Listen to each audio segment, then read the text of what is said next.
ada kejadian apa atau penyebab apa yang setelah 12 tahun kemudian Allah mewajibkan untuk sholat? Kalau 12 tahun itu jalan nggak ada kenapa-kenapa dan nggak apa-apa juga, ada momen apa yang kemudian sholat deh? Merinding aku.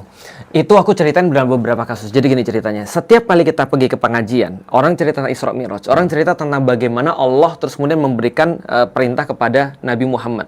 Dan pasti yang disoroti adalah bebannya. Makanya ketika turun Nabi Muhammad dapat 50 kali perintah sholat. Ingat kan Mas? Nabi Musa bilang, tawar lagi deh. Akhirnya ujung-ujungnya jadi 5 kali. Itu sudah tawar-menawar. Berarti berapa? 45 sholat lewat tuh. Tapi mereka lupa bahwa sholat itu privilege. Jadi gini ceritanya, kalau kita lihat dalam sepanjang sejarah, setiap nabi itu adalah kayak avatar. Nabi itu memang avatar. Kan bahasa Sangsekerta ya. Avatar itu adalah kan perantara ya, medium untuk menghubungkan manusia dengan dunia roh kalau mereka. Nah, avatar itu dalam arti begini, manusia itu tidak bisa untuk langsung minta pada Allah kecuali lewat para nabi. Maka kalau kita lihat di dalam Al-Quran, Bani Israel kalau dia lagi punya keperluan, dia lagi punya hajat, dia lagi punya keinginan, dia minta para nabi. Nabi, tolong mintain pada Allah, berikan kami makanan. Nabi, tolong mintakan kepada Allah, berikan kami pertolongan. Karena mereka tahu bahwa nabi ini adalah mediumnya. Mereka nggak bisa langsung kepada Allah.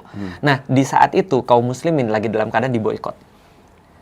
Persis kayak sekarang apa yang terjadi di Gaza. Mereka diboikot, mereka kelaparan, sampai-sampai dikatakan bahwasanya di masa-masa itu mereka makan kulit pohon dan daun-daunan, sehingga apa yang keluar di dalam sejarah itu sama seperti yang mereka makan. Sulitnya luar biasa. Rasul lebih parah. Dia harus menyaksikan umat yang dia cintai dalam keadaan sulit itu karena dia.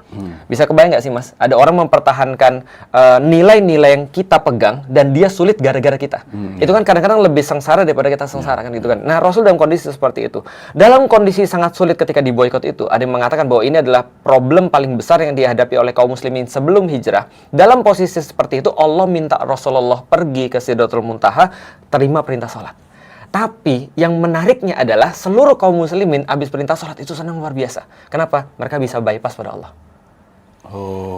Kalau sebelumnya itu harus minta dulu pada Rasul. Ya Rasul, mintain dong sama Allah, tolongin kita. Sekarang mereka, Allah bilang, oke, aku buka jalur. Kalian boleh minta langsung kepada aku. Apapun yang menjadi hajat kalian, ayo minta langsung 5 kali doang. Makanya sebenarnya dari sudut pandang kaum muslimin ketika dikasih 50 itu harusnya mereka lebih senang. Karena dalam kondisi susah begitu mereka harus minta pada Allah. Dan sebelumnya nggak boleh kecuali lewat Rasulullah.